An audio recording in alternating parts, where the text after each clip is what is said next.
The Eye of Ra is a significant element in ancient Egyptian mythology, representing the sun god Ra. It is literally considered his eye. Known as the right Wedjad eye, it functioned as a separate deity with its own powers and abilities. Typically depicted as a female goddess, the Eye of Ra served as a counterpart to the male god, reflecting the tradition of dualism that characterized ancient Egyptian ideology. The uraeus is a symbol associated with the goddess Wadjet. It is often depicted alongside Nekbet, the protective goddess of Upper Egypt, the southern part of Egypt. With the two protectors or two ladies represented on his royal crowns, a pharaoh demonstrates that he is the ruler of both Upper and Lower Egypt, symbolizing the unity of ancient Egypt.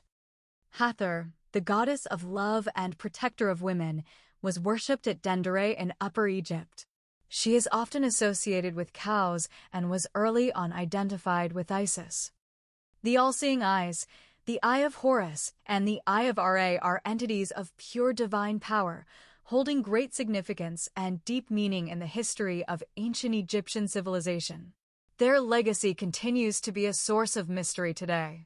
These two eyes represent the evolved state of mind and high intellect of the ancient Egyptians, who skillfully merged their medical expertise with their mythical and religious wisdom.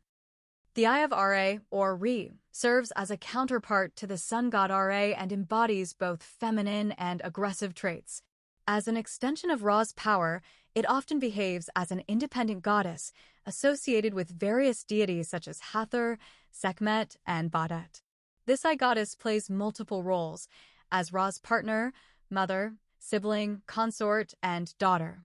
This partnership is essential to the creative cycle, where Ra is reborn each dawn.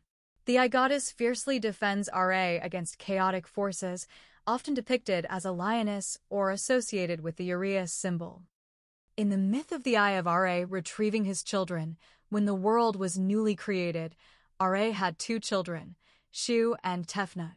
These two deities lived with Ra until they drifted away from him into the waters of Nun. To bring them back, Ra sent his eye, the Eye of Ra, commanding it to find and return his children. The Eye of Ra traveled around the world, successfully locating Shu and Tefnut and bringing them back to their father. The Eye of Ra acted as Ra's protector, embodying a fierce and aggressive force that defeated his enemies. The existence of these beings and themes can also be found in the Bible. For example, Isaiah 14.29, the text seems to suggest that one is on a journey toward great treasures that may not be attainable. I believe the main point isn't to focus solely on the treasure, but rather to enjoy the journey and the lessons learned along the way.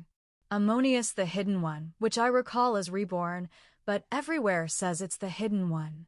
You can also find Ammonius Jupiter in history, which I found interesting to learn about. They both fit into a similar narrative that often highlights a Trinity aspect. I've noted this connection, but it seems to involve an intermediate god or goddess.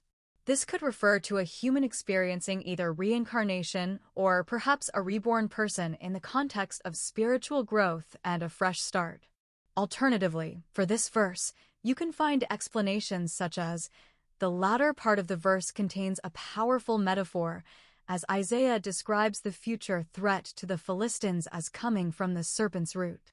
The imagery of a cockatrice and a fiery flying serpent suggests a dangerous and formidable adversary. This symbolism is meant to convey the severity of the impending threat, which will rise from unexpected and treacherous origins. However, it also provides some understanding of them through time and history.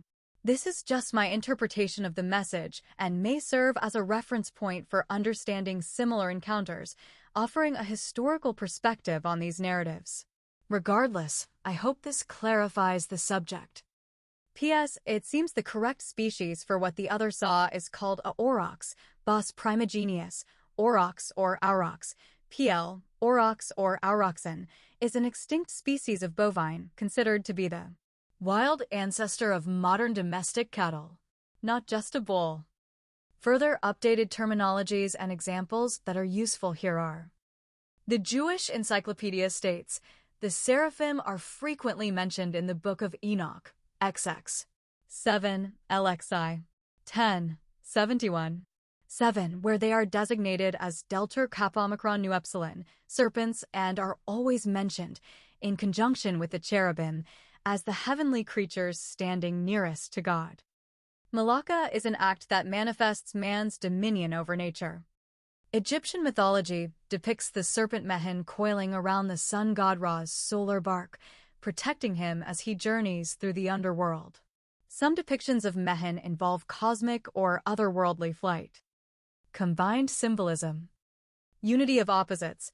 The combination of a goddess and a flying serpent could represent the unity of opposites, such as masculine and feminine, earth and sky, or physical and spiritual realms. Spiritual awakening. This encounter might symbolize a spiritual awakening or a deeper understanding of the interconnectedness of all things. Mythological archetypes. In mythology, such encounters often signify important messages or lessons. They might be urging you to pay attention to certain aspects of your life or to embark on a new journey. Ecstasis, Greek term which means to stand outside or transcend oneself.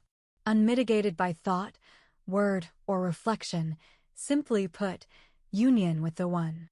The term for a direct experience with God, like the encounters we are tracking, tracing, and facing.